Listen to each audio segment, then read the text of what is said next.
স্বাগতম বন্ধুরা, এমআরসে তোমাদেরকে স্বাগতম। চ্যানেলের নামটা মনে রাখবে, এমআরস। এখানে প্রত্যেক একদিন অন্তর অন্তর একটি করে জিকের প্র্যাকটিস দেওয়া হয়, যেটা সম্পূর্ণ কি পিওয়াইকিউর উপর ডিপেন্ড করে, যেখানে এসএসসি রেল সব কিছু আমরা কমপ্লিট করিয়ে দিই।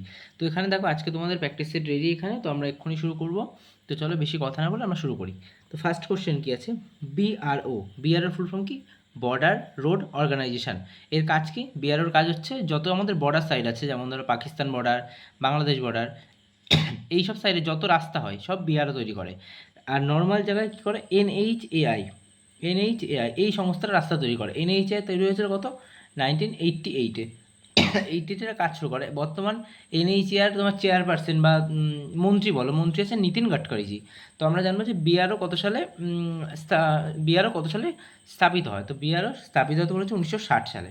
এখানকার ডেট আছে 1869। এই তারিখে একজন ভারতের একজন মহান বিপ্লবী জন্মগ্রহণ করেছিলেন। তার নাম কি? তিনি হচ্ছেন মহাত্মা গান্ধী। তো চলো নেক্সট প্রশ্নের দিকে যাই আমরা। আছে পোঙ্গল উৎসব। পোঙ্গল উৎসব কোন রাজ্যে হয়? তো আমরা জানি পোঙ্গল উৎসব এটি কী হয়? এটা এখানে সূর্য দেবতাকে উল্লেখ করে মানে পুজোটা হয়, মানে পুজোটাকে সূর্য দেবতাকে ডেডিকেট করা হয়। সূর্য দেবতা তাকে ডেডিকেট করা হয়। ঠিক আছে, তো আমরা এটা জানলাম। আর এটা হয়, পোঙ্গল হয় তামিলনাড়ুতে। আমরা আগের দিনের ক্লাসে জেনেছি যে তেলেঙ্গানাতে কী হয়? তেলেঙ্গানাতে বোনালু হয়। বোনালু হয়। নেক্সট চলো, একটা ইউনিক কোশ্চেন এসেছিলো এসএসসিতে, যে আরবিআই দ্বারা প্রকাশিত প্রথম টাকা কত ছিল, মানে প্রথম কত টাকার কারেন্সি আরবিআই ফার্স্ট টাইম প্রকাশিত করেছিল। তো চলো আগে আমরা আরবিআই সম্পর্কে কিছু জেনে নিই। আরবিআই এটা জানি 1935-এ তৈরি হয়েছিল। কোন অ্যাক্ট দ্বারা? 1934-এর আরবিআই অ্যাক্ট দ্বারা। আরবিআই অ্যাক্ট দ্বারা। কোথায় তৈরি হয়েছিল? কলকাতায় তৈরি হয়েছিল, কলকাতা। নেক্সট 1937-এ এটাকে মুম্বাই নিয়ে যাওয়া হয়, যেখানে রাজধানী বর্তমান মানে হেডকোয়ার্টার। আচ্ছা, আরবিআইয়ের বর্তমান গভর্নর কে আছেন? শক্তিকান্ত দাস। শক্তিকান্ত দাস। তিনি কততম? তিনি হচ্ছেন 25তম। ঠিক আছে। আচ্ছা ঠিক আছে, তা আমাদের যে কোশ্চেনের আনসারে কী আছে? আরবিআই প্রকাশিত প্রথম টাকা কত ছিল? তাহলে প্রথম আরবিআই 5 টাকার নোট ইস্যু করেছিল। মনে রাখবে, এটা কিন্তু কয়েন ছিল না, এটা একটা নোট ছিল, কাগজের যে নোট 5 টাকা, সেই note RBI first time issue করেছিল। নেক্সট কোশ্চেন কী আছে? Community development programme. এটা অনেক সময় এক্সাম হলে সিডিপি দেখতে পাবে। সিডিপি। তো আমাদের কোশ্চেন হচ্ছে সিডিপি কত সালে চালু হয়? Community development programme. এটা ওই যে পঞ্চবার্ষিকী পরিকল্পনা, তারপরে যেমন এখন বর্তমানে নীতি আয়োগ চলছে, তো এরকমই একটা সংস্থা ছিল, যেটা জওহরলাল নেহরুর তত্ত্বাবধানে, জওহরলাল নেহরুর তত্ত্বাবধানে তৈরি হয়েছিল। কিন্তু দুঃখের কথা, এটা ফেল করে গেছিলো, মানে এই নীতিটা এটা বেশি দিন কার্যকর হয়নি। তো এটা কত সালে তৈরি? এটা হচ্ছে 1952 সালে। Sorry for inconvenience. যদি কখনো কোশ্চেন আসে যে সিডিপি ফেল হয়েছিল না পাস হয়েছিল, তো সিডিপি ফেল করে গেছিলো, 2 বছর চলেছিল, তারপর এটা ফেল করে গেছিলো। আচ্ছা ঠিক আছে, নেক্সট হোয়াই ইন্ডিয়া ম্যাটার্স। খুবই ইম্পর্টেন্ট কোশ্চেন একটা, খুবই ইম্পর্টেন্ট। এমন একজন বিখ্যাত লোক লিখেছেন যে এই বইটা ইম্পর্টেন্ট হতে বাধ্য করেছে তিনি। তো এই বইটা কে লিখেছেন? পুস্তকটির রচয়িতা। তো ফার্স্ট আছে মহাত্মা গান্ধী, তার অনেক কটা বই আছে, যেমন নিউ ইন্ডিয়া আছে মহাত্মা গান্ধীর। তিনি একটা ফার্ম তৈরি করেছিলেন, ফিনিক্স ফার্ম।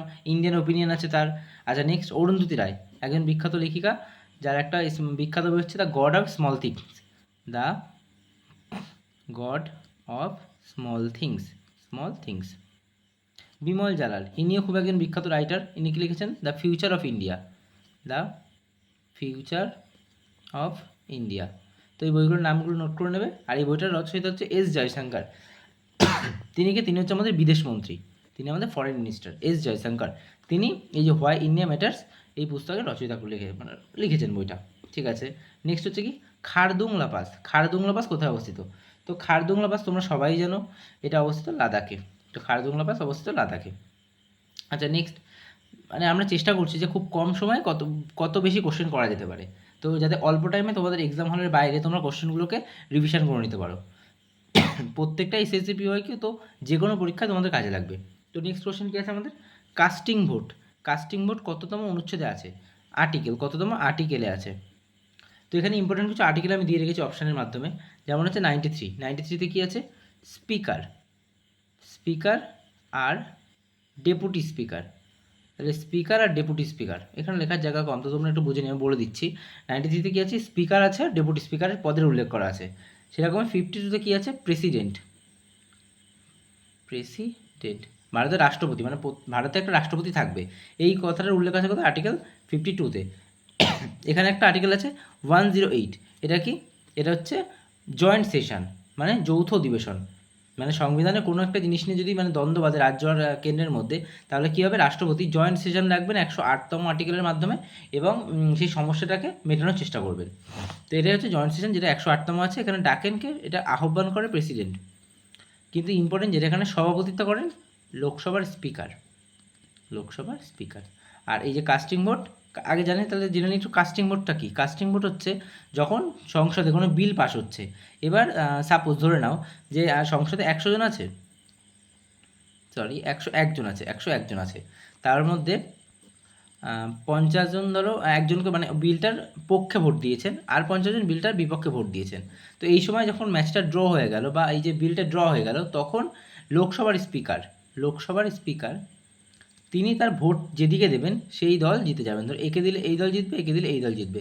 তো তার যে ভোট দেওয়ার যে পদ্ধতিটা, এটাকে কাস্টিং ভোট বলে। নর্মাল টাইমে স্পিকার ভোট দিতে পারে না, একমাত্র শুধু কাস্টিং ভোটের সময় স্পিকার ভোট দান করতে পারে। আশা করি বুঝতে পেরেছো। আচ্ছা, নেক্সট আছে নোটা। নোটা তোমরা জানো, নান অফ দিস অ্যাভোভ। প্রথমবার কার্যে ব্যবহার করা হয়েছে। নোটা কোথায় ব্যবহার করা হয়? তোমরা যে যারা এবার ভোট দিলে, তারা আশা করি দেখতে পেয়েছো নোটা, যে তোমরা যে ইভিএমে ভোট দিয়েছো, সেই ইভিএমের একদম লাস্ট অপশান ছিল নোটা। মানে কি, যদি কোনো ভোটারের ওপরে যে মানে যত প্রার্থী ভোটে দাঁড়াচ্ছে তার কনস্টিটিউয়েন্সি থেকে, তো তাদের মধ্যে যদি কোনো প্রার্থীকে তার পছন্দ না হয়, যে সে, আমি পার্টির কথা উল্লেখ করছি না, মানে যদি কোনো প্রার্থীকে তার পছন্দ না হয়, সে তখন নোটাতে ভোট দিতে পারে। তখন তার মানে কি দাঁড়াবে, যে আমার কোনো প্রার্থী পছন্দ না, তো আমি নোটাতে ভোট দিয়েছি। তো এই নোটা প্রথমবার চালু হয়েছিল কোন রাজ্যে? তো নোটা প্রথমবার চালু হয়েছিল ছত্তিশগড়ে। এটাও খুব ইম্পর্টেন্ট একটা কোশ্চেন, এটাও একটু ইম্পর্টেন্ট কোশ্চেন। নেক্সট আসো, সুপ্রিম কোর্ট সংবিধানের কোন ভাগে আছে? তো আমরা কি জানি সংবিধানের কটা ভাগ আমাদের?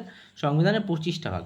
আসলে কি বলতো, 25টা কিন্তু ভাগ আসলে নেই, আসলে আছে 22টাই ভাগ, কিন্তু এর ভিতরে কিছু উপভাগ আছে, বা উপবিভাগ বলতে পারো, সেগুলো মিলিয়ে মিলে 25টা হয়। আর নর্মালি 22টা, কিন্তু যদি এক্সাম্পল আসে তাহলে আমাদের 25টা ঠিক করতে হবে, কারণ অফিসিয়ালি 25টার কথা বলা আছে, সো সেই তার জন্যই। আচ্ছা, কোশ্চেন আছে কি, সুপ্রিম কোর্ট সংবিধানের কোন ভাগে আছে? তো সুপ্রিম কোর্ট আগে বুঝতে হবে কেন্দ্রের না রাজ্যের। যদি কেন্দ্রের হয়, তাহলে কেন্দ্রের মানে সুপ্রিম কোর্ট 5-এ আছে। এই 5-এ কত থেকে আর্টিকেল আছে? এই 5-এর মধ্যে আছে তোমার হচ্ছে 52 থেকে সরি একটু শরীরটা খারাপ, তো 52 থেকে 151-তে সুপ্রিম কোর্ট আছে। তো ভারতের সুপ্রিম কোর্ট তৈরি হয়েছে কত সালে? 1950 সালে। বর্তমান সিজিআই কি আছে আমাদের? তিনি আছেন DY চন্দ্রচূড়, তিনি কিন্তু 50তম সিজিআই, ঠিক আছে, এটা মাথায় রেখো। তো পার্ট থ্রিতে কী আছে? পার্ট থ্রিতে আমাদের মৌলিক অধিকার আছে, যেটা কত নম্বর? 12 থেকে 35। পার্ট 4-এ কী আছে? ডিপিএসপি আছে, ডিপিএসপি 36 থেকে 51। পার্ট 6, এখানে স্টেটের ব্যাপারে বলা আছে, স্টেট রাজ্যের ব্যাপারে বলা আছে। আচ্ছা, আজকের ক্লাসে লাস্ট কোশ্চেন, লাক্ষাদ্বীপ কতগুলো দ্বীপের সমন্বয়ে গঠিত? তো লাক্ষাদ্বীপ 25টা দ্বীপের সমন্বয়ে গঠিত। লাক্ষাদ্বীপের রাজধানী হচ্ছে কাভারাত্তি। লাক্ষাদ্বীপটা খুব চর্চায় আছে, মানে যত মোদিজি এই যে কদিন আগে লাক্ষাদ্বীপে গিয়ে বসে একটা ফটো টুইট করেছেন, তারপর থেকে লাক্ষাদ্বীপ চর্চা উঠে এসে, তো তোমরা এই কোশ্চেনটা পড়ে যেতে পারো, খুবই ইম্পর্টেন্ট। তো ঠিক আছে, আজকের জন্য এই অবধি। তোমরা কোশ্চেনগুলো নোট করে নিও, আর যদি কোশ্চেন রিলেটেড কোনো সমস্যা থাকে আমাকে কমেন্ট বক্সে অবশ্যই জানিও। আর তাছাড়া ভিডিওটা ভালো লাগলে like, comment, share and subscribe করে দিও। তো আজকের জন্য বাই, দেখা হবে আবার পরশুদিন।